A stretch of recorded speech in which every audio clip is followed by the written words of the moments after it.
Hi mga bebe ko, good morning. Another day, another sakit ng ulo, bla.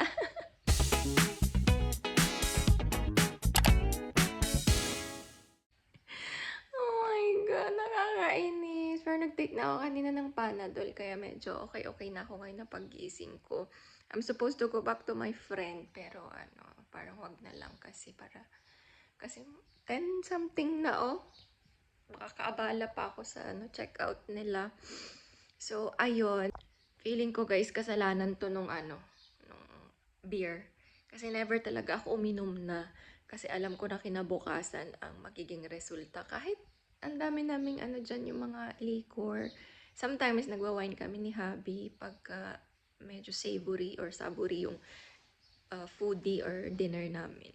Pero hindi naman ako naapektuhan yung beer kasi iba talaga yung sipa niya sa akin. Kahit mild lang ganon. Hindi na lang talaga siguro ako sanay. Kasi konting intake ko lang ng kakaiba. Kahit yung kumain lang ako ng bagoong tas apple, kinabukasan migraine, suka, vomit talagang ending. But anyway, moving forward, medyo okay na ako. Tapos babangon tayo at magkape. Kaloka. Sobrang na-miss ko yung ganitong kind of vlogging na parang alam mo yon, yung itsura mong dugyutin, walang mock-up, raw lang talaga as in.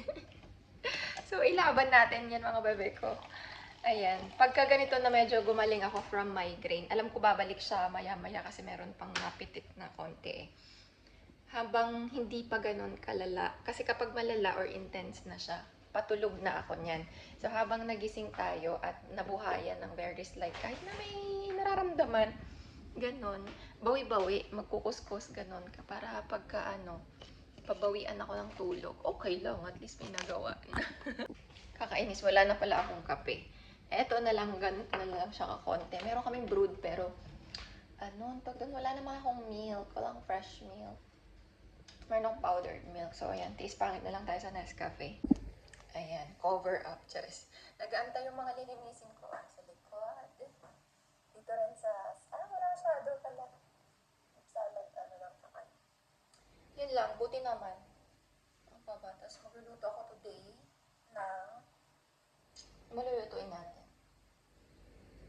Shrimp sinigang pala, request ni Pepe Boy. So, push. Ready pa naman sana akong umalis. Nilipat ko na yung iba kong gamit. But anyway, maglagay ako ng lipstick kasi tignan nyo naman. Ang pangit ko talaga kapag walang pag dark yung lips ko, tas tag dito. Basta ganun. Para akong, basta, yagit ganun pag wala akong lipstick. So, at least kahit pa paano may kulay. Para hindi naman tayo, maitim na nga tayo, maitim pa yung labi natin. Lahat na lang, majitim. Ayan, meron tayong gatas na may konting kape. Ended up cooking one pancit canton and itlog kasi nagutom ako. Tapos, iinom na ulit ako ng gamot. So, ayan, kain tayo. Cheers. Cheers talaga. Lahat na lang cheers. Uy.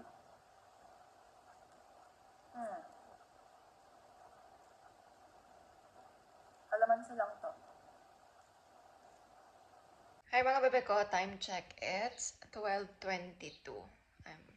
Kagigising ko lang for the second time around. OMG. Ganun talaga pag nakakainom ako ng Panadol para akong charot. Hindi naman lagi naman akong antukin. So yeah, anyway, ayan na, medyo okay na yung pakiramdam ko. Pwede na nga akong lumabas ulit. But yeah, pero okay naman. Sana magtuloy-tuloy na to kasi lalabas ako mamayang hapon. I need to collect a table na kailangan ko rin i-measure kung magkakasya sa car ko.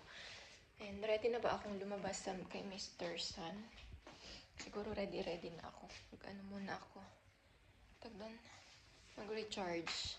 Asan yung pang-measure ng sasakyan? Tape measure. Not tape measure, yung Ito, ang tawag dito. Ano ba tawag dito? Kaloka. Yung utak ko na nag-loading. So, ito. I-measure ko yung car. Kung kapag itinaob ko yung sa backside, kung magkakasya yung table na kukunin ko sa bahay ng friend ko. Pero wait. Where's my glasses? I need to go out. Wala pala akong bra. Mamaya na nga. Dami mong iniisip na agad. Okay, luto mo. Yung pinagbalatan ko ng shrimp, ayan, binoil ko kasi yan yung magiging soup base natin para sa ating sinigang. Ayan, for the prepare na tayo ng ingredients ng ating sinigang. Meron ako ditong eggplant. Wala akong kita. Sabi nakita nyo yung gabi. So, ayan, meron tayong gabi, kamatis, sibuyas, eggplant, sitaw, and okra. So, ayan, push. Thanks for watching. See you in my next vlog. Bye!